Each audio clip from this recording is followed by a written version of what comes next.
Santa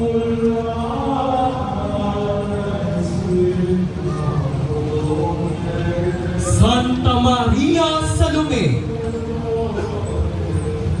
Si Santa Maria Salome ay ang anak na babae ni Santa Maria Cleopas at ang kanyang asawa ay si Zebedeo.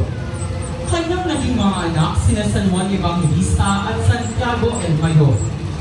Siya ay isa sa tatlong Maria na kasama ng mahal na Birheng Maria hanggang sa kamatayan ng Panginoong Jesucristo.